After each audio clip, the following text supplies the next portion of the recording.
ጤና ይስጥልኝ እንደምናችሁ እንዴት አላችሁ የተወደዳችሁ እያደመጣችሁን ስለሆነ በጣም አመሰግናለሁ። ሁልጊዜም ይሄንን ስለምታደርጉም በጣም አመሰግናለሁ። ለምትሰጡን ደግሞ አስተያየቶች፣ ትችቶች፣ ለላይኮቻችሁና ለኮሜንቶቻችሁ ሁሉ በጣም አመሰግናለሁ። ብዙ ጊዜ ያንን ማድረግ አይመስለኝም፣ ግን በሚታወሰኝ ጊዜ ሁሉ ያንን ባደርግ ጥሩ ነው በሚል ነው። ወደ ማነሳው ጉዳይ ልለፍ። በዚህኛው ሳምንት እና ከዚህኛው ሳምንት በኋላ እስከሚቀጥለው ሳምንት መጨረሻ ድረስ በአራቱም ውድድሮች እየተፎካከሩ ላሉት ለአርሰናልና ለማንቸስተር ሲቲ በጣም ቁልፍ ጥቂት ቀናት ይመስላሉ። ባሳለፍነው ሳምንት አጋማሽ እነዚሁ ቡድኖች በቻምፒየንስ ሊግ የሁለተኛ ዙር ጨዋታ በጀርመንና በስፔን ጨዋታዎች ነበሯቸው። ሪያል ማድሪድ ማንቸስተር ሲቲን አሸንፏል። አርሰናል ከባየር ሌቨርኩሰን ጋር በመጨረሻ ደቂቃ አካባቢ በተገኘ የፍጹም ቅጣት ምት ጎል አቻ ወጥቷል። ከዚህ በኋላ ደግሞ ወደ ፕሪሚየር ሊግ ትኩረታቸውን ያደርጉና ከሁለት አስቸጋሪ ሊሆኑ ከሚችሉ ባላጋራዎች ጋር ይጫወታሉ። አርቴታ ከቀድሞ መምህሩ አሰልጣኙ ከዴቪድ ሞይስ ኤቨርተን ጋር ይገናኛል። የኤቨርተን ተጫዋች ነበር ለ6 ዓመታት።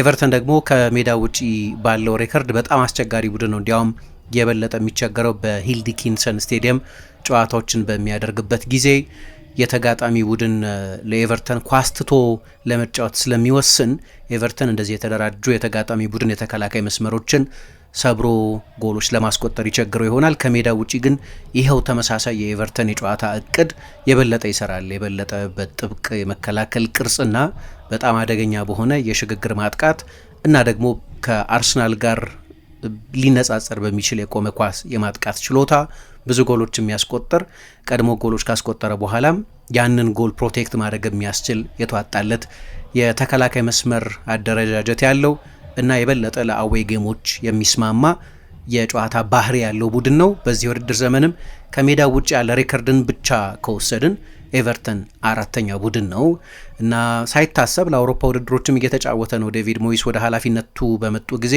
ባለፈው የውድድር ዘመን ማለት ነው ቡድኑን በፕሪሚየር ሊግ የማቆየት ኃላፊነት ነው የነበራቸው። ግን ሳይታሰብ በዚህኛው ሲዝን ደግሞ ለአውሮፓ ውድድሮች ለኮንፈረንስ ሊግ ወይ ለዩሮፓ ሊግ ሊወዳደር በሚችልበት ቁመና ላይ ተገኝቷል።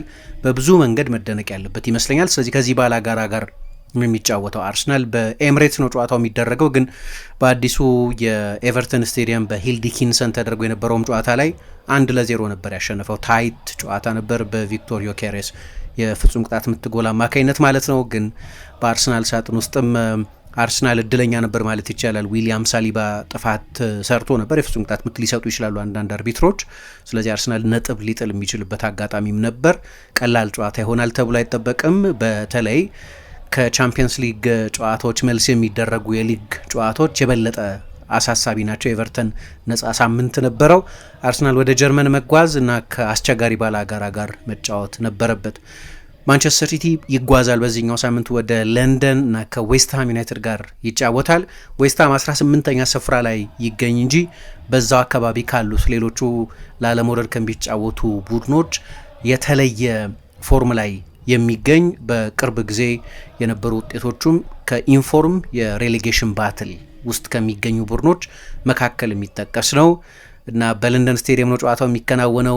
ልክ እንደ ዴቪድ ሞይስ ኤቨርተን ሁሉ የኑኖ ኤስፔሪቶ ሳንቶ ዌስትሃምም የበለጠ በኮምፓክት ሼፕ የሚጫወት በጣም አደገኛ የመልሶ ማጥቃት አጨዋወት ያለው በጃንዋሪ ያስፈረማቸው አንዳንድ ተጫዋቾች እንደ ታቲ ካስቲያኖስ አይነት ለቡድኑ የማጥቃት ጥራት የጨመሩ ከቤንች የተነሳ ግን በቅርብ ጊዜ ከኢንፎርም የፕሪሚየር ሊግ ተጫዋቾች መካከል አንደኛው የሆነው ክራይሴንዶ ሰመርቪል አይነት ተጫዋቾች ያሉት እንደ ጃሬድ ቦዌን አይነት ተጫዋቾችም በጣም አስቸጋሪ ተጫዋቾች መሆናቸው የሚታወቅ ቶሎ አሰልጣኙን ለማሰናበት ባለመወሰኑ በመታገሱ ምክንያት የዛን ፍሬ ያገኘ ለሚመስል ቡድን ነው ኤቨርተን ጥሩ ፎርም ላይ ያለ ነው። ስለዚህ ለሁለቱም ቡድኖች በተለይ እንዳነሳሁት በሳምንቱ አጋማሽ ከተደረጉ የቻምፒየንስ ሊግ ጨዋታዎች በኋላ የሚደረጉ በመሆናቸው ምክንያት በጣም ትልቅ ሳምንት ነው። አርሰናል ቀድሞ ይጫወታል። ስለዚህ ማንቸስተር ሲቲ ከመጫወቱ በፊት ፕሬሸር የመጨመር እድል አለው።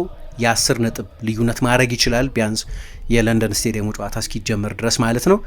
የ10 ነጥብ ሆኖ ያው ሲቲ ሁለት ተስተካካይ ጨዋታ እንደሚኖረው ታስቦ ማለት ነው ከዌስትሃም ጋር የሚደረገውን እንደ አንድ ቆጥረን ሌላ ከዚህ በፊት አርሰናል ትርፍ ጨዋታ አድርጓል በአንድ ሳምንት አጋማሽ ከወልቭስ ጋር የተጫወተውን ጨዋታ ማለት ነው።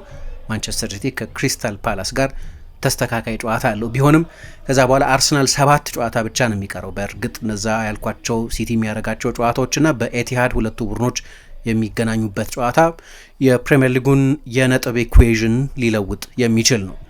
ግን በጣም ትልቅ ሳምንት ይሆናል። ምክንያቱም በዚህኛው ሳምንት የፕሪሚየር ሊግ ጨዋታ፣ በሚቀጥለው ሳምንት አጋማሽ የቻምፒየንስ ሊግ ጨዋታና ቀጥሎ በሚመጣው ሳምንት ደግሞ ሁለቱም ቡድኖች የሚያገናኝ የሊግ ካፕ የፍጻሜ ጨዋታ በዊምብሌ ስቴዲየም ይደረጋል። ስለዚህ ከቅዳሜ እስከ ወዲያኛው እሁድ ድረስ ያሉት ቀናት ቡድኖቹ በዚህ ውድድር ዘመን ሊያሳኳቸው ስለሚችሏቸው ነገሮች ወይም ሊያጧቸው ስለሚችሏቸው ነገሮች ግልጽ ምልክት የሚያሳዩበት ነው ማለት ይቻላል። ውድድሮቹ የተለያዩ ቢሆኑም ነገር ግን በነዚያ ውድድሮች የበለጠ ርቀት መጓዝ፣ ለምሳሌ በቻምፒየንስ ሊግ ወይ በፕሪሚየር ሊግ የነጥብ ልዩነቱን ማስፋት በሌሎቹ ውድድሮች ላይ የሚኖረው ስነ ልቦናዊ ወይም አካላዊ ተጽዕኖ ምንድን ነው የሚለው ኤክስፕሎር የሚደረግበት ሳምንት ነው ማለት ይቻላል። ምክንያቱም ቅዳሜ ዕለት የሚኖረው ሁኔታ ለምሳሌ አርሰናል የነጥብ ልዩነቱን የበለጠ ማስፋት የሚችል ከሆነ ማንቸስተር ሲቲ ጨዋታውን ካላሸነፈ ማለት ነው፣ በቻምፒየንስ ሊግ የማንቸስተር ሲቲ ስነ ልቦና ላይ ምን አይነት ተጽዕኖ ይኖረዋል? በቡድኑ ጠቅላላ ሞራል ላይ ምን አይነት ተጽዕኖ ይኖረዋል?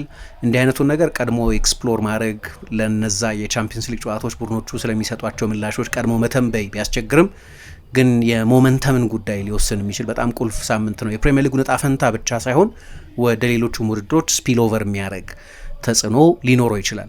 ከዛ የቻምፒየንስ ሊግ ጨዋታዎች ከተደረጉ በኋላ የቻምፒየንስ ሊጉ አውትካም ደግሞ በሳምንቱ በወዲያኛው ሳምንት መጨረሻ የሚመጣው የሊግ ካፕ ጨዋታ የሁለቱ ቡድኖች ስነ ልቦና ላይ ምን አይነት ተጽዕኖ ያመጣል?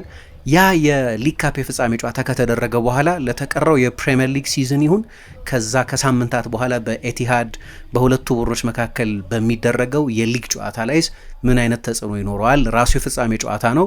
የውድድር ዘመን የመጀመሪያ ዋንጫ ነው። አምና ሲቲ ዋንጫ አላሸነፈም።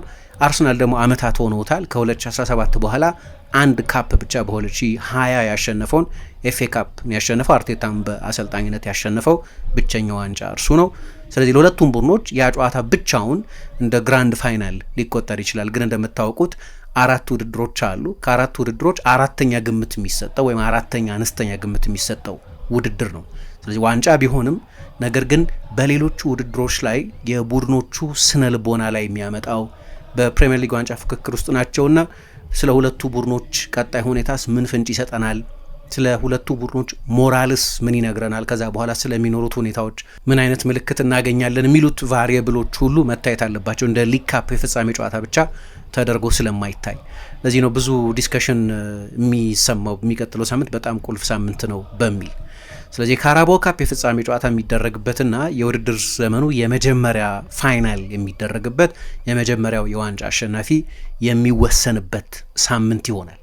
የውጥረት ሳምንት ነው ማለት ነው። ግን ከፕሪሚየር ሊጉን ጀምር የፕሪሚየር ሊጉ ጉዳይ በተመለከተ ምናልባት ሁኔታዎች እንደነበሩ የሚቀጥሉበት ሊሆን ይችላል። ሁለቱም ቡድኖች የሚያሸንፉ ከሆነ፣ ሁለቱም ቡድኖች አቻ የሚወጡ ከሆነ፣ ሁለቱም ቡድኖች የሚሸነፉ ከሆነ ልክ አሁን ላይ ያለው የነጥብ ልዩነት ቅዳሜ እኩለ ሌሊት ላይ ይኖራል ማለት ነው። ስለዚህ የፕሪሚየር ሊጉን የዋንጫ ፍክክር በተመለከተ ሰብስታንሻሊ የሚለውጠው ነገር ላይኖር ይችላል። ግን ለምሳሌ አርሰናል በጣም ሶሊድ በሆነው ኤቨርተን ነጥብ ጥሎ ከዚያ ማንቸስተር ሲቲ ጨዋታውን የሚያሸንፍ ከሆነ ደግሞ ሌላ አይነት የፕሪሚየር ሊግ ዋንጫ ፍክክርን በተመለከተ የምናየው ጥፋት ይኖራል። አርሰናል የሚያሸንፍ ማንቸስተር ሲቲ ዌስትሃምን ማሸነፍ የሚሳነው ከሆነ ደግሞ አይ ቲንክ የፕሪሚየር ሊግ ዋንጫ አሸናፊን ቡድን በተመለከተ አሁንም በአብላጫው ያለው ግምት ለአርሰናል ነው። ምክንያቱም የ7 ነጥብ አድቫንቴጅ አለው። ሲቲ አንድ ተስተካካይ ጨዋታ እንዳለው ታሳቢ ተደርጎ ሲቲ አንድ ጨዋታ ቢያሸንፍ የነጥብ ልዩነቱ 4 ይሆናል። ነገር ግን 7-8 ጨዋታ እየቀረ የ4 ነጥብ ማርጅን ሰፊ ነው ተብሎ ስለሚታሰብ የማይደረስበትም ባይሆን ግን ሄልዚ ጤነኛ የሆነ የነጥብ ልዩነት ነው ተብሎ ስለሚታሰብ ግን የነጥብ ልዩነቱ ድንገት አሁን ካለው 7 የነጥብ ልዩነትን በጣም የሚሰፋ ከሆነ የፕሪሚየር ሊጉ ሻምፒዮን ማን ሊሆን እንደሚችል ወደ እርግጠኝነት የተጠጋ ድምዳሜ ላይ እንድንደርስ ያስችለን ይሆናል ማለት ነው። ማቴማቲካል ፖሲቢሊቲ አለ፣ ግን ሪያሊስቲክ የዋንጫ አሸናፊው አርሰናል እንደሚሆን ከሞላ ጎደል ሊረጋገጥ ይችላል። ስለዚህ እንዳልኩት ሁለቱም ጨዋታዎች ቀላል አይመስሉም። አትሊስት ኦን ፔፐር፣ በተለይ ደግሞ እንደዚህ የዋንጫ ፉክክር ስነ ልቦና የበለጠ ውጥረት በሚጨምርበት ጊዜ አርሰናል ከኤቨርተን ጋር ይጫወታል። እንደው የአርሰናልን ያለፉትን ጨዋታዎች ውጤቶች ካያችሁ ባለፉት 20 ጨዋታዎች 14ቱን አሸንፏል። አንድ ብቻ ነው የተሸነፈው በማንቸስተር ዩናይትድ ወይም ደግሞ ካለፉት 12 ጨዋታዎች ከማንቸስተር ዩናይትድ ጨዋታ በኋላ 9ን አሸንፏል። 3 ጨዋታዎች አቻ ወጥቷል። ግን ብዙዎቹ ጨዋታዎች ይሄ ግራይንድ አውት የሚሉት ነገር አይደለም ከሰንደርላንድ እና ከሊድስ ጨዋታ በስተቀር ሌሎቹ እና የቶተናም ጨዋታ ሌሎቹ ጨዋታዎች በአብዛኛው በአንድ የጎል ማርጅን የሚያሸንፍባቸው ባለፈው ብራይተን እንዳሸነፈበት የ1-0 ውጤት አይነት ወይ ቼልሲን 2-1 እንዳሸነፈበት አይነት በታይት ማርጅን የሚያሸንፋቸው ብዙዎቹም የመጨረሻዎቹ ደቂቃዎች ላይ የአርሰናልን ደጋፊዎች የልብ ምት የሚጨምሩ ጭንቀት ያለባቸው ጨዋታዎች ናቸው። ግን እየተቃረበ ነው ወደ መጨረሻ ወደ ፊኒሽንግ ላይን እየተቃረበ ነው ያለው እና በሚቀጥሉት 8 ጨዋታዎች ከኤቨርተን፣ ከቦርንመዝ፣ ከሜዳ ውጪ ከማንቸስተር ሲቲ፣ ከኒውካስል ጋር፣ ከፉልሃም ጋር፣ ከዌስትሃም ጋር፣ ከበርንሌ ጋርና ከክሪስታል ፓላስ ጋር ይጫወታል። አንድ ጊዜ ብቻ ነው ከለንደን የሚወጣው። የተቀሩት ጨዋታዎች በሙሉ በኤምሬትስም ይሁኑ ግን በዌስትሃም ሜዳ ወይ በክሪስታል ፓላስ ሜዳ የሚደረጉት ጨዋታዎች በለንደን የሚደረጉ ጨዋታዎች ናቸው። አብዛኞቹ ጨዋታዎች የሆም ጌምስ ናቸው። 5ቱ ጨዋታዎች ከተቀሩት 8 ጨዋታዎች በሜዳው የሚያከናውናቸው ናቸው። 2ቱ ቀጥለው የሚመጡት የፕሪሚየር ሊግ ጨዋታዎች ከኤቨርተንና ከቦርንመዝ ጋር ከዚያ ከሲቲ ጋር ከተጫወተ በኋላ ከሜዳ ውጪ 2 እንደገና የሜዳው ጨዋታዎች አሉት ከኒውካስልና ከፉልሃም ጋር። ከዛ ዛው ለንደን ውስጥ ወደ ዌስትሃም ሄዳል። በርንሌን በሜዳው የመጨረሻው ጨዋታ ክሪስታል ፓላስ ላይ በክሪስታል ፓላስ ሜዳ ግን ስቲል ለንደን ውስጥ የሚደረግ ነው። ማንቸስተር ሲቲ የሚቀጥሉት 2 የሊግ ጨዋታዎች ከዌስትሃምና ከክሪስታል ፓላስ ጋር የሚደረጉ ናቸው። የክሪስታል ፓላስ ጨዋታ ቀኑ በትክክል ሼጁል የተደረገ አይመስለኝም። ግን ዌስትሃምን ከሜዳ ውጪ ከዛ ከቼልሲ ጋር ከሜዳ ውጪ ከበርንሌ ጋር ከሜዳ ውጪ ከኤቨርተን ጋር ከሜዳ ውጪ እና ከአስቶን ቪላ ጋርም ከሜዳ ውጪ ይጫወታል። ስለዚህ ከበድ ያሉ የአዌይ ጌምስ ያሉበት ይመስላል እና የመጨረሻዎቹ ጨዋታዎች በሙሉ ኢንትረስቲንግ ጨዋታዎች ናቸው፣ ምንም ጥያቄ የለውም። በተለይ ደግሞ የዋንጫ ፍክክሩ ከፍ ያለ ቴንሽን ያለው ሲሆን በወረቀት ደረጃ ቡድኖቹ የሚያሸንፏቸው ጨዋታዎች እንኳ ቢመስሉም ነገር ግን ለምሳሌ አርሰናል በሜዳው በሚያደርጋቸው አንዳንድ ጨዋታዎች ላይ የምናየው ኮሌክቲቭ ነርቨስነስ አለ። ስቴዲየም ውስጥ በሙሉ የሚስተዋል የጭንቀት ስሜት አለ። ነገር ግን አንድ ሚካኤል ዴላይን የሚባል የኢንዲፔንደንት ጸሐፊ ምን ይላል? የትኛውም ጨዋታ ስትሬት ፎርዋርድ ጨዋታ አይደለም ብሎ ይናገራል። አርሰናል ወይ ማንቸስተር ሲቲ እነዚህን ጨዋታዎች በቀላሉ ያሸንፏቸዋል ብሎ አፍን ሞልቶ ደምድሞ መናገር በጣም ያስቸግራል ይላል። አንዱ መነሻው ፕሪሚየር ሊግ በዚህ ውድድር ዘመን የበለጠ ጥብቅ ሆኗል ነው። የሰፊ ውጤት ድሎች ብዙ እያየን አይደለም። አሁን እንግዲህ 30ኛው ሳምንት ላይ ደርሰን 6 ጨዋታዎች ብቻ ናቸው 4ና ከዛ በላይ በሆነ የጎል ልዩነት አንዱ አሸናፊ አንዱን ተሸናፊ ያሸነፈባቸው። በቅርብ ጊዜም ቨርጅል ቫንዳይክ ከወልቭስ ሽንፈት በኋላ ኤቨርተን በወልቭስ ከተረታ በኋላ ሲናገር ወደ እንግሊዝ ከመጣሁበት ጊዜ ጀምሮ ልክ እንደዚህ ታይትሊ ኮንቴስትድ ብሎ ነው የገለጸው። ልክ እንደዚህ በጣም ኃይለኛ ፍክክር ያለበትን የፕሪሚየር ሊግ ሲዝን አይቻል አውቅም ይላል። ስለዚህ ይሄ የሚነግረን ነገር የየትኛውም ጨዋታ አይደለም ዌስትሃም ጥሩ ፎርም ላይ ሆኖ አይደለም ኤቨርተን በጣም አስቸጋሪ ለአውሮፓ ስፍራዎች የሚጫወት 8ኛ ደረጃ ላይ የተቀመጠ ቡድን ሆኖ አይደለም እነ ወልቭስ አይነቶቹ ቡድኖች በቅርብ ጊዜ ሊቨርፑልንና አስቶን ቪላን ሲያሸንፉ አርሰናልን ነጥብ ሲያስጥሉ በአንዳንድ ጨዋታዎችም የበለጠ አስቸጋሪ ሲሆኑ አይተን እናውቃለን። ሌሎችም ጨዋታዎች ተመሳሳይ ናቸው። ለምሳሌ በርንሌ በቼልሲ ሜዳ ከቼልሲ ጋር አቻ ተለያይቶ ነበር። ሌሎች ጨዋታዎችም ላይ በጣም የሚያስደንቅ ታጋይነት ይታይበት ነበር። ስለዚህ የትኛውም ጨዋታ ቀላል ነው ለማለት ያስቸግራል። ሊድስ እንግዳ ተፋላሚ ሊሆን እንደሚችል ማንቸስተር ሲቲ በገጠመበት በቅርብ ጊዜ ቼልሲን በገጠመበት ጊዜ አይተናል። የትኛውም ጨዋታ ቀላል ጨዋታ ተብሎ ሊታለፍ የሚችል አይደለም ለፕሪሚየር ሊግ አንደኛና ሁለተኛ ቡድኖችም ጭምር ማለት ነው። ለማንኛውም አርሰናል በቅርብ ጊዜ ውጥረት ያለባቸው ጨዋታዎች ነበሩበት። በተለይ በጊዜ ጎል በማያስቆጠርባቸው ጨዋታዎች አልፎ አልፎ እንደ ኤቨርተን አይነቱን ቡድን በጊዜ ጎል ማስቆጠር የጌም ስቴት ዲክቴት የሚያደርጉ ጎሎች ማስቆጠር ልክ በሎ ብሎክ በጣም በተደራጀ የመከላከል ቅርጽ እና በቆሙ ኳሶችና በመልሶ ማጥቃቶች ለማጥቃት ለሚመጣ በጣም ኮንሰርቫቲቭ ለሆነ እንደ ዴቪድ ሞይስ አይነት የጨዋታ እቅድ በማዘጋጀት ከሚደነቁ ፕራግማቲክ አሰልጣኞች መካከል አንደኛው የሆኑን አሰልጣኝ እቅድ ማክሸፍ የሚቻለው ኤርሊ ጎል ማስቆጠር ነው። ነገር ግን አርሰናል ጎል ሳያስቆጠር ደቂቃ እየገፋ በሄደ ቁጥር እስከ ረፍት ጎል ካልተቆጠረ እስከ 60ኛው ደቂቃ ድረስ ጎል ካልተቆጠረ አንደኛ የኤቨርተን እቅድ እየሰራ ነው፣ ሁለተኛ ስቴዲየም ውስጥ ያለው ቅድም የጠቀስኩት የጋራ ስጋት በቴሌቪዥን እንኳን ሳይቀር የምታስተውሉት የውጥረት ድባብ ያለበት ስቴዲየም በመሆኑ ምክንያት ቀድሞ ጎል ካልተቆጠረ ወይም ቀድሞ ኤቨርተን ጎል ካስቆጠረና አርሰናል ለከምባክ የሚጫወት ከሆነ የሚፈጠረውን ቴንሽን መገመት ትችላላችሁ።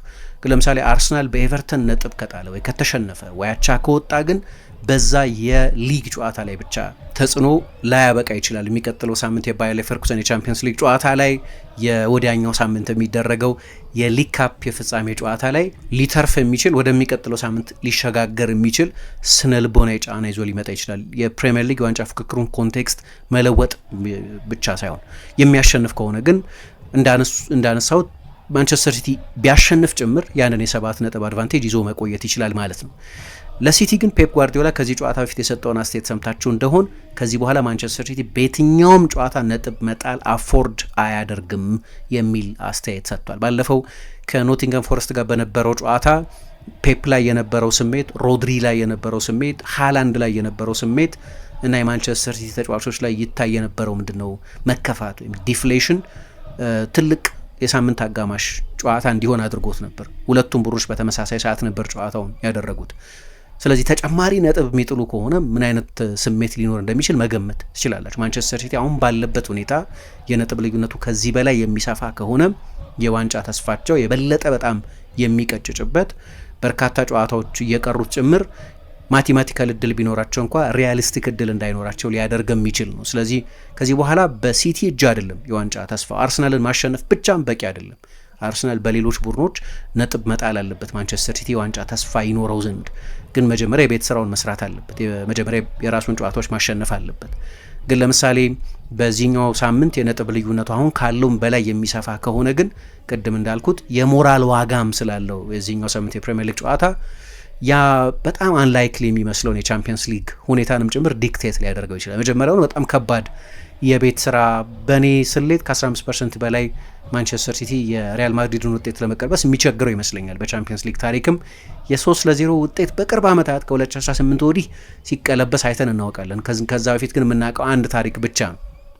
በ2004 ይመስለኛል ኤሲ ሚላን እና ዴፖርቲቮ ላ ኮሩኛ ተገናኝተው ሚላን በሳንሲሮ ያ ትልቁ ሚላን በአንቸሎቲ የሚሰለጥነው ፒርሎና ጋቱሶ፣ ሼፍቼንኮና ኢንዛጊ፣ ማልዲኒና ኮስታ ኩርታ፣ ስታምና ካፉ የነበሩበት ኤሲ ሚላን ዴፖርቲቮ ላ ኮሩኛን 4-1 ካሸነፈ በኋላ ነው በኤስታዲዮ ራያዞር በሚባለው ስቴዲየም ያን ጊዜ ዴፖር በጣም ጥሩ ቡድን የነበረበት ላሊጋዎች ያሸነፈ የነበረበት ቻምፒየንስ ሊግ ግማሽ ፍጻሜ ደርስ የነበረበት ዘመን ነው። ያን የሩብ ፍጻሜ ጨዋታ ነው የነበረው 3-0 አሸንፎ በአዌ ጎልስ አልፎ እንደነበር እናስታውሳለን። 3-0 4-0 እነ ዋን ካርሎስ ቫሌሮን፣ ቫልተር ፓንዲያኒ፣ አይ ቲንክ ሮይ ማካይ አይነት ተጫዋቾች በነበሩበት ዴፖርቲቮ ላ ኮሩኛ ውጤቱ ተቀልብሶበት ነበር እና እሱ በጣም ትልቅ አኖማሊ ስለነበር ያልተለመደ ስለነበር ብዙ ጊዜ የተወራበት ነው። ግን በቅርብ ጊዜ ሮማና ሊቨርፑል 2 ጊዜ ባርሰሎና ላይ የሶስት የጎል ማርጅን ሲቀለብሱ አይተን እናውቃለን። እንደዚህ የሚመስሉ በቅርብ ዓመታት ያየናቸው አንዳንድ ትልልቅ የቻምፒየንስ ሊግ ከምባኮች ነበሩ። ከሁሉ በላይ በ2016-17 የውድድር ዘመን የሉዊስ ሄንሪኬ ባርሰሎና የ4-0 ውጤት የቀለበሰበት ባለፉት 10 ዓመታት እንዲህ አይነት ምሳሌዎች ነበሩ። ግን በጠቅላላው በጣም አስቸጋሪዎች ናቸው እነዚህ ጨዋታዎች። ስለዚህ እሱ ራሱ እንደው ትልቅ ተአምር የሚፈልግ አይነት ነው። ደግሞ ቡድኑ ሪያል ማድሪድ አይደለም። ኤምባፔ ሊመለስ ይችላል። ማንቸስተር ሲቲ የበለጠ ሪስክ መውሰድ አለበት። ስለዚህ የበለጠ ለሪያል ማድሪድ የሽግግር አጫወት ኤክስፖዝድ ይሆናል። ግን ይህንን የዌስትሃም ጨዋታ የሚሸነፍ ከሆነ ወይም አቻ የሚወጣ ከሆነ ወይም ከአርሰናል ጋር ያለው የነጥብ ልዩነት የሚሰፋ ከሆነ ግን ያንን ለማድረግ ራሱ አሁን በጣም አነስተኛ እድል ያለው ቡድን ሆኖ ያንን የማድረግ ተስፋውን በስነ ልቦና በኩል የበለጠ ሊያቀጭጨው የሚችል ነው። ስለዚህ የነዚህ የፕሪሚየር ሊግ ጨዋታዎች ሁኔታ በሌሎችም ውድድሮች ላይ የሚኖረው ስፒልኦቨር ቀላል ወይም ተጽዕኖ ቀላል አይደለም። በሌሎቹ ጨዋታዎች ላይ ሊሸጋገር የሚችለው ተጽዕኖ ማለት ነው። ስለዚህ ይሄኛው የፕሪሚየር ሊግን ሁኔታ የተመለከተ ሆኖ ግን የሚቀጥለው ሳምንት ላይ አርሰናል ራሱ በቀደም እንዳየነው እንደ ሌቨርኩሰን ከፕሪሚየር ሊግ ቡድኖች ጋር የሚመሳሰል በጣም የተደራጀ የጨዋታ እቅድ ያለው በሜዳውም ቢሆን አነስተኛ ኳስ ቁጥጥር ይዞ ለመጫወት ምንም ችግር የሌለበት በብሬክ ስሩ ኳሶች አደገኛ የሆነ በቆመ ኳስ ጎል ማስቆጠር የሚችል በባክ ፋይፍ የሚከላከል ኮምፓክት ቅርጽ ያለው ታታሪ አማካዮች እንደ ሮበርት አንድሪች እና ኤዝኩዌል ፓላሲዮስ አይነት አማካዮች አሉት። የማይደክም እንደ ኮፋኔ አይነት አጥቂ ያለውን ቡድን ፔኔትሬት የማድረግ ችግር ነበረበት። በብዙ የፕሪሚየር ሊግ ጨዋታዎች ላይ ይሄንን እናያለን። በተለይ በቆመ ኳስ የመጀመሪያ ጎል ማስቆጠር በሚሳነው ጊዜ አርሰናል በዚህ የውድድር ዘመን በ14 የተለያዩ የፕሪሚየር ሊግ ጨዋታዎች የመጀመሪያውን ጎል በቆመ ኳስ ነው ያስቆጠረው። ስለዚህ በጣም ጥሩ ሜተድ ነው የሎ ብሎክ ቡድኖችን ቀድሞ ጎል አስቆጥሮ የጨዋታውን ሁኔታ ዲክቴት ለማድረግ እና በዚህ የውድድር ዘመን ደግሞ አርሰናል 95% ሰክሰስ ሬት አለው። ቀድሞ ጎል ካስቆጠረ ያንን ጨዋታ ያሸንፋል። በቀደመውን አስቸጋሪ የነበረው ሌቨርኩሰን በጣም የተዋጣለት የጨዋታ እቅድ ነበረው፣ ቀድሞ ጎል አስቆጠረ፣ ከዛ የሚከላከለው ውጤት ነበረው፣ ፔኔትሬት ለማድረግ አስቸጋሪ ሆነ። የአርሰናል ቁልፍ የማጥቃት ተጫዋቾች ጥሩ አልነበሩም በግልም፣ ግን የአርሰናል የማጥቃት ኦርኬስትሬሽንም ችግር ነበረበት። ይህንኑ አይነት በጣም ኮንሰርቫቲቭ የሆነ የመከላከል ቅርጽ ደግሞ በኤምሬትስ መድገማቸው አይቀርም።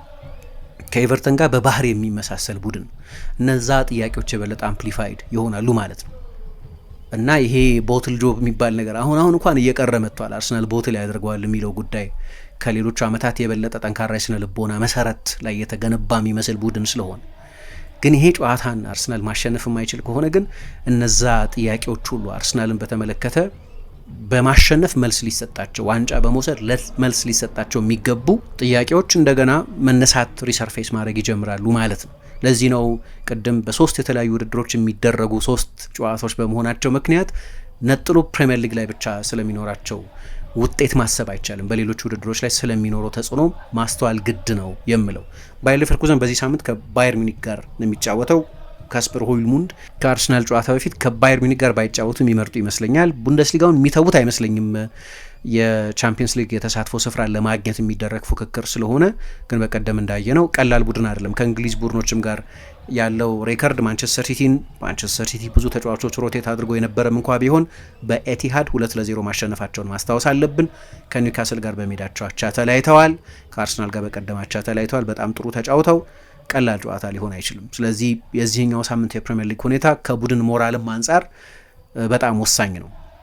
ግን ደግሞ አንዳንድ ሰዎች ለምሳሌ ከውድድር ውጭ የመሆንን ጉዳይ አሁን ከሁለቱ ቡድኖች ከውድድር ውጭ የመሆን አጋጣሚ በጣም ሰፊ የሚመስለው የመጀመሪያውን የቻምፒየንስ ሊግ የሁለተኛ ጨዋታ በሪያል ማድሪድ 3-0 የተሸነፈው ማንቸስተር ሲቲ ነው። አርሰናል አሁንም ቢሆን የመልስ ጨዋታውን አሸንፎ ያልፋል የሚለው ግምት በጣም ከፍተኛ ነው።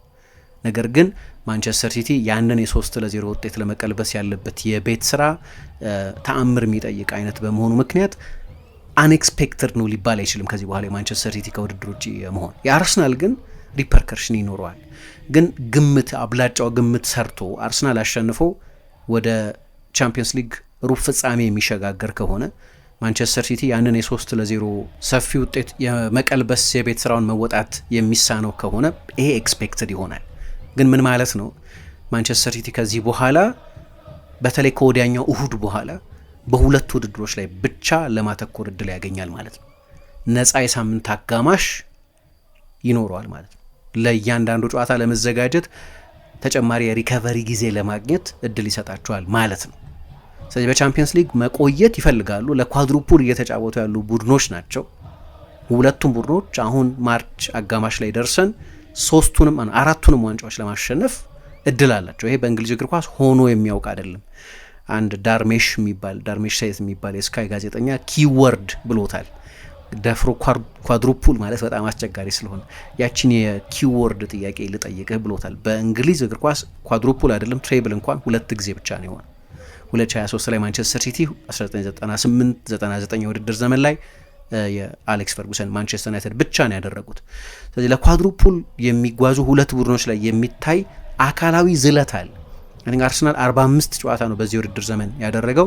ማንቸስተር ሲቲ 44 ጨዋታ ነው ያደረገው። ፔፕ ጓርዲዮላ ብዙ የሚወሩ ወሬዎች አሉ እሱን በተመለከተ ይሄ የመጨረሻው ሲዝኑ ሊሆን ይችላል በሚል እሱ ቻምፒየንስ ሊግ አሸንፏል። ነገር ግን የጓርዲዮላን የቻምፒየንስ ሊግ ሬከርድ በተመለከተ በተለይ በእንግሊዝ ግን በጀርመን በነበረበትም ጊዜ በባየር ሚኒክ የሆነ አይነት የአንደር አቺቭመንት ስሜት ያለው ነው። ጄሚ ካራገር በቀደም ምን ሲል ነበር? በጠቅላላው በእንግሊዝ በጣም ስኬታማ ቢሆንም ግን በቻምፒየንስ ሊግ አንድ ጊዜ ብቻ ነው ቻምፒየንስ ሊግ ያሸነፈው። በእንግሊዝ እግር ኳስ ከነበረው ዶሚናንስ አንጻር፣ ማንቸስተር ሲቲ ከነበረው የፋይናንስ ፖቴንሻል አንጻር፣ ካሰለጠናቸው የተጫዋቾች ጥራት አንጻር ግን የማይጠበቁ ትልልቅ ሽንፈቶች በቻምፒየንስ ሊግ ነበሩበት። በሞናኮ፣ በሊዮን፣ በቶተንሃም አይነት ቡድኖች ተሸንፎ ከውድድር ውጭ የመሆን እና በቀደም በነበረው አይነት ሪያል ማድሪድ ማሸነፉ በጠቅላላው የሚያስገርም ባይሆንም በሪያል ማድሪድ የቻምፒየንስ ሊግ ታሪክ። ግን ከጨዋታው ፊት የነበረው ግምት ሪያል ማድሪድ ጥሩ ሁኔታ ላይ አይደለም ያለው። 7 ተጫዋቾች አንዳንዶቹ በጣም አስፈላጊ ተጫዋቾች እንደ ምባፔና ቤሊንጋም አይነት ተጫዋቾች ተጎድተውበት ጭምር ነው ሪያል ማድሪድ ያሸነፈው። ስለዚህ የማድሪድ ማሸነፍ ትልቅ ተአምር እንኳ ባይሆን ኮንቴክስቱን ካየን ግን ፍጹም ያልተጠበቀ ነው ማለት ይቻላል። ስለዚህ ለፔፕ ጓርዲዮላ ቻምፒየንስ ሊግ አሁን በጣም ክሪቲካል ነው። እንዲያውም ቅድም ያነሳሁት ሚጌል ዴላኒ ምን ይላል? ለጓርዲዮላ ቻምፒየንስ ሊግን በተመለከተ ያለው ጉጉት በጣም ከፍተኛ ነው እና ይህንን ውድድር የማሸነፍ ኦብሰሽን ስላለበት ነው በቀደም የሰራውን አይነት ታክቲካዊ ውሳኔ የወሰነው። ኤክስፐሪመንታል የሚመስል ቦልድ የሆነ ብዙ የማጥቃት ተጫዋቾች የተጠቀመበት አይነት። እንግሊዝ ውስጥ ብዙ ጊዜ ኦቨርቲንኪንግ ይሉታል። እኔ በዚህ አገላለጽ ብዙ አልስማማም። በቃ የሴሌክሽን ስህተት ወይም የኦፖዚሽን ቲም ስካውቲንግ ስህተት ተሰርቷል ብዬ ነው ማምነው። ግን ካልኩሌሽኑ እንረዳለሁ ለምን በነዛ ሁሉ የማጥቃት ተጫዋቾች እንደገባ። ሪያል ማድሪድ ቨልነረብል አይደለም። በማንቸስተር ሲቲ፣ በሄታፌ፣ በኦሳሱና፣ በሴልታ ደ ቪጎ በቅርብ ጊዜ የተደረጉትን ጨዋታዎች ብቻ ኢቨን በቤንፊካ እንዴት እንደተቸገረ ስለምናውቅ ጨዋታውን እዛው መጨረስ ይችላሉ ብሎ አምኖ እነዛን 4 ፈጣን የማጥቃት ተጫዋቾች እንደተጠቀመ እናውቃለን። ስለዚህ ስሌቱ እሱ ነው። መጨረሻ ላይ አልሰራም። ፔፕም ከዚህ የዌስትሃም ጨዋታ በፊት በሰጠው ጋዜጣዊ መግለጫ ላይ ባሸንፍ ኖሮ ስለ ምርጫዎቼ ማንም አስተያየት አይሰጥም ነበር፣ ስለተሸነፍኩ ቡድኑ ስለተሸነፈ በዚህ ምክንያት የተሸነፈው ብሎ ጣትን ወደ እኔ ለመቀሰር ይቀላል አይነት አስተያየት ሰጥቷል። ግን ቻምፒየንስ ሊግን በተመለከተ ሴንስ ኦፍ አንደር አቺቭመንት አለ እና ስለዚህ በሪያል ማድሪድ ተሸንፎ ከውድድር ውጭ የሚሆን ከሆነ በደርሶ መልሱ ማለት ነው፣ በተለይ ደግሞ በኤቲሃድ ሌላ ሽንፈት የሚገጥመው ከሆነ የጎል ልዩነቱ ወደ ኢምባረስመንት የተጠጋ በጣም ሰፊ የሚሆን ከሆነ 3-0 አይደል ያለው። ስለዚህ ለምሳሌ 3-1 ቢያሸንፍ 2-0 ቢያሸንፍ ክሬዲት የሚያሰጥ ትልቅ የከምባክ ጥረት ተደርጎ ሊቆጠር ይችላል። ግን ለምሳሌ ሪያል ማድሪድ መጥቶ ቢያሸንፍ እና የነጥብ ልዩነቱ በጣም ከሰፋ ደግሞ ያን ሴንስ ኦፍ ሂዩሚሊዬሽን ይዞ ይመጣል። ከዛ የአርሰናል ጨዋታ ሲመጣ እንደቆሰለ እንደተቆጣ ነብር ነው የሚጫወቱት ወይስ ሞራሉ እንደተነካ ቡድን ነው የሚጫወቱት? ምን ሊሆን ነው? የዛ ጨዋታ ውጤት የሚቀጥለውን ሳምንት ኢሞሽንም ዲክቴት ሊያደርገው ይችላል ማለት ነው። እና ለፔፕ ቻምፒየንስ ሊግ በጣም ቁልፍ ይመስላል፣ ግን ምናልባት በጣም ከባድ ሳይሆን አይቀርም ያንን መቀልበስ። ግን ከምባክ የሚሳካ ከሆነስ የምታደርጉት ሪያል ማድሪድ ላይ ነው። ግን ፒክቸሩን በሙሉ ይለውጠዋል አይደለም? ታስታውሱ እንደሆነ ማንቸስተር ሲቲ አንፊልድ ላይ ሲያሸንፍ ሁላችሁም ይህ ስሜት ተሰምቷችሁ እንደሆነ አላውቅም፣ ግን የሆነ ጨዋታን ማሸነፍና 3 ነጥብ ብቻ ማግኘት አልመሰለም፣ አይመስልምም ነበር። የሚፈጥረው ስሜትና በውድድር ላይ የሚኖረው የሞመንተም ሺፍት ቀላል ተደርጎ ሊታይ አይችልም። ያ ጨዋታ ራሱ ከምባክ ነበር። አንደኛ ማንቸስተር ሲቲ ወደ አንፊልድ ሄዶ ጨዋታዎች አያሸንፍም ብዙ ጊዜ። በጓርዲዮላ አሰልጣኝነት ጊዜ አንድ ጊዜ ብቻ ነው ያሸነፈው። ያኔም በተመልካች ስቴዲየም በማይታደምበት ጊዜ እና ሊቨርፑል 6 ተከታታይ የሜዳውን ጨዋታዎች በተሸነፈበት ጊዜ የሆም አድቫንቴጅ የሚባል ነገር የጠፋበት ጊዜ ስለነበር ራሱን በኮንቴክስት መታየት አለበት። 4-1 ነው 4-2 ነው ያሸነፈው። አሊሰን ቤከር በጣም ትልልቅ ሰቶች እንደሰራ አስታውሳለሁ። ስለዚህ ወደ አንፊልድ መጥቶ ማሸነፍ ለጓርዲዮላ ቡድንም ቢሆን ቢግ ዲል ነው። ሁለተኛ ግን ጨዋታውን ያሸንፉበት ባህሪ በመጨረሻ ደቂቃ በተቆጠረ የቡድን ሞራል በጣም ከፍ በሚያደርግ ጨዋታው ከተጠናቀቀም በኋላ የማንቸስተር ሲቲ ተጫዋቾችን ሴሌብሬት አይታችሁ እንደሆን 3 ነጥብ ብቻ ነው ያገኘ ነው የሚል ስሜት ብቻ አልነበርም። አንደኛ ሃርድ ፎት ነው፣ በስንት ትግል ያገኙት ነው። ሁለተኛ አንፊልድ ነው። ሶስተኛ ግን ሳይኮሎጂካል ኢምፓክቱ ቀላል አልነበርም። አርሰናል ከዛ በኋላ እኮ ነው ከብሬንፎርድና ከወልቭስ ጋር ከሜዳ ውጭ በተደረጉ 2 የሳምንት አጋማሽ ጨዋታዎች እነዛን ጨዋታዎች ማሸነፍ የተቸገረው፣ ሳያሸንፍ የወጣው፣ ሁለቱንም ጨዋታዎች አቻ የተለያዩ። ያ የማንቸስተር ሲቲ ድል የአርሰናል ተጫዋቾች ላይ የሆነ አይነት ዲፍሌሽን ቢፈጥር የሚገርም አይደለም። አሁን አስቡት ሪያል ማድሪድ ላይ እንደዚህ አይነት ትልቅ ከምባክ ካስመዘገበ በተቀሩት የሊግ ጨዋታዎች ላይ በሳምንቱ መጨረሻ በሚደረገው የሊግ ካፕ የፍጻሜ ጨዋታ ላይ የሚኖረውን የሞራል ኃይል ማሰብ ይቻላል። ስለዚህ መሸነፍ የሚፈጥረው መጥፎ ስሜት አለ፣ ማሸነፍ የሚፈጥረው ኃይለኝነት አለ። እንዲያውም ዴላኒ ምን ይላል? በድጋሚ ልጥቀስ፣ በጣም ኢንትረስቲንግ ፖይንቶች ሲያስቀምጥ ስላየሁት ነው። ድካም አለ ይላል ሁለቱም ቡድኖች ላይ ወይም ጠቅላላ የፕሪሚየር ሊግ ቡድኖች ላይ የሚታይ ድካም አለ። በሳምንቱ አጋማሽ ያየናቸው የቻምፒየንስ ሊግ ጨዋታዎች ላይ ይህንን ማስተዋል ይቻል ነበር። 6ቱም የእንግሊዝ ቡድኖች አላሸነፉም። ግን የሪያል ማድሪድን የ3-0 ውጤት ቀልብሶ ማንቸስተር ሲቲ ማለፍ የሚችል ከሆነ የትኛውንም ድካም ማስረሳት የሚችል ሞራል ይሆናል። ይችላል። የፋቲግን ጭምር ሊያስረሳ የሚችል ሞራል ይሆናል። ስለዚህ እሱ አንድ ነገር ነው። ግን የሊግ ካፕ የፍጻሜ ጨዋታ ላይ በሳምንቱ አጋማሽ የሚኖሩት የቻምፒየንስ ሊግ ጨዋታዎች ውጤቶችም ተጽዕኖ ይኖራቸዋል። ግን የሊግ ካፕ የፍጻሜ ጨዋታ ደግሞ ውጤትም ካየን በኋላ ፕሪሚየር ሊጉ ላይ ምን አይነት ተጽዕኖ ይኖረዋል የሚል ዲስከሽን መኖሩ አይቀርም። ምክንያቱም እኔ እንደ ሊግ ካፕ የፍጻሜ ጨዋታነቱ ብቻ ሁኔታውን አላየው፣ ከዛ የሚሻገር ኢሞሽናል ኦቨርራይድ ሊኖረው ይችላል። ስለዚህ በጣም ቁልፍ ነው። ለሁለቱም ቡድኖች በጣም መጥፎ ኢቬንቹዋሊቲ ሊኖር ይችላል። አርሰናል በኤቨርተን ጨዋታን፣ የባየር ሌቨርኩሰን ጨዋታን እና ከዛ በኋላ የማንቸስተር ሲቲን ጨዋታዎች ማሸነፍ ማይችል ከሆነ የሶስት የተለያዩ ውድድሮች ሁኔታ ነው። ከቻምፒየንስ ሊግ ውጭ ይሆናል ማለት ነው። ባየር ሌቨርኩሰን ማሸነፍ ማይችል ከሆነ ከሊግ ካፕ ዋንጫ የሊግ ካፕ ዋንጫን ያጣል ማለት ነው። በማንቸስተር ሲቲ የሚሸነፍ ከሆነ በአንድ ሳምንት ከሁለት ውድድሮች መሆን ማለት ነው። ይሄ በጣም መጥፎ የሚሆን ከሆነ ቅድም በጣም ጥሩ ከሆነ ብያለሁ። አሁን ስለ ፕሮባቢሊቲዎቹ እያነሳን ያለን አይደል። በኤቨርተን ጨዋታም ነጥብ የሚጥል ከሆነ ደግሞ ፕሪሚየር ሊጉን በተመለከተ ስቲል መሪ ሆኖ ይቆያል። ወደ ኤቲሃድ ሲሄድ ከዚህ በኋላ ያሉት ጨዋታዎች ውጤቶቹ ምንም ቢሆኑ አርሰናል እየመራ ነው የሚሄደው። ግን የመሪነት ጉዳይ ሳይሆን የሞመንተም ጉዳይ አይደል የምናወራው። ስለዚህ ሶስቱም ውድድሮች ጆፐርዳይዝድ ሊሆኑ ይችላሉ ማለት ነው እነዚህን ጨዋታዎች ማሸነፍ የማይችል ከሆነ። ለሲቲም ተመሳሳይ ነው። ሲቲም ከዌስትሃም ጋር ነጥብ የሚጥል ከሆነ አርሰናል ካሸነፈ የፕሪሚየር ሊጉ ጉዳይ ቅድም እንዳነሳሁት አበቃለት ማለት እንኳ ባይቻል እንዳበቃለት አይነት ነገር ይሆናል። ከዚህ በላይ ሊሰፋ አይችልም። ፔፔንን ስለሚያውቅ ነው ከዚህ በኋላ ነጥብ መጣል አፎርድ አናደርግም ያለው። ከዛ ከቻምፒየንስ ሊግ የማለፍ እድሉ በጣም ጠባብ ነው። የካራባው ካፕ ጨዋታን ከተሸነፈ ኤፍ ኤ ካፕ ብቻ ነው የሚቀረው ማለት ነው እና ለፔፕ አይነት ትልቅ አሰልጣኝ ኤፍ ኤ ካፕን አሸንፎ ዋንጫ መውሰድ ኢቭን ለአርቴታም ቢሆን ኤፍ ኤ ካፕን ብቻ አሸንፎ ሲዝኑን ማጠናቀቅ በጭራሽ ሊያረካ የሚችል አይደለም። ትልቅ ፕሮሚሲንግ ሲዝን ስለሆነ ለሁለቱም እና ምንም አይነት ሚስካልኩሌሽን አሁን ለሁለቱም ቡድኖች ሊፈጠር አይችልም። በጣም ትልልቅ ሚስካልኩሌሽን በተለይ አሁን እንዲያውም ምን የሚል ዘገባ አየሁ በቀደም ፔፕ የወሰደውን ሪስክ የወሰደው ባልተለመደው ሁኔታ ከኒውካስል ጋር የነበረው ፐርፎርማንስ ኢምቦልደን አደረገው ይላል። በጣም ተስፋ ሰጠው። ኒውካስልን ያሸነፉበት መንገድ ላይ ጎሎቹ ሲቆጠሩ ያሳይ የነበረውን ኢሞሽን አይታችሁት እንደሆነ በመጨረሻ ቡድኔ አሁን መጥቶለታል ብሎ ክሊክ አድርጓል ብሎ እንዳመነ ነበር የነበረው እና እንዲያውም አንድ የፕሪሚየር ሊግ ሰው አነጋገርኩ ይላል ሚጌል ዴላኒ ሲጽፍ እና እንዲያውም ይሄ ወደ አሮጋንስ የተጠጋ አይነት ስሜት ነው የነበረው።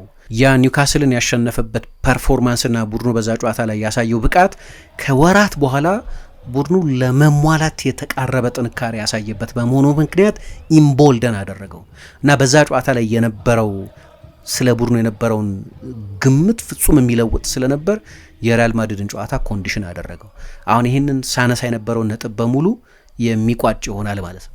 አንድ ውድድር ወይም አንድ ጨዋታ ሌላ ውድድር ወይ ሌላ ጨዋታ ላይ ስለሚኖረው በጎ ወይም አሉታዊ ተጽዕኖ ይናገራል። ኒውካስልን በዛ መንገድ ባያሸንፍ ኖሮ ለምሳሌ ዛ ጨዋታ ላይ ጥሩ ተጫወተ ብሎ ያሰበውን ሳቪኞን አያስጀምረውም ነበር ማለት ነው። ለዚህ ነው አንድ ጨዋታ ላይ የሚኖር ሁኔታ በጎም ይሁን አሉታዊ የሚቀጥለው ጨዋታ ላይ ወይም አንድ ውድድር ላይ የሚኖር ሁኔታ ጥሩ ወይ መጥፎ ፐርፎርማንስ የሚቀጥለው ጨዋታ ላይ የሚኖርን ፐርፎርማንስ ዲክቴት የሚያደርገው። ስለዚህ በጣም በጣም ቁልፍ ሳምንት ነው። አርሰናል ከኤቨርተን፣ ከሌቨርኩሰን፣ ከሲቲ ጋር፣ ሲቲ ከዌስትሃም፣ ከሪያል ማድሪድ፣ ከአርሰናል ጋር የሚያደርጓቸው ጨዋታዎች ኦልሞስት ሲዝን ዲፋይኒንግ ናቸው። ሁሉም ነገር እንደማያለቃቃለው በዚህ ሳምንት ግን ከዛ በኋላ ሲዝኑ የሚያልቅበትን ሁኔታ ግን ሊቃኙ የሚችሉ በጣም ቁልፍ ጨዋታዎች ናቸው።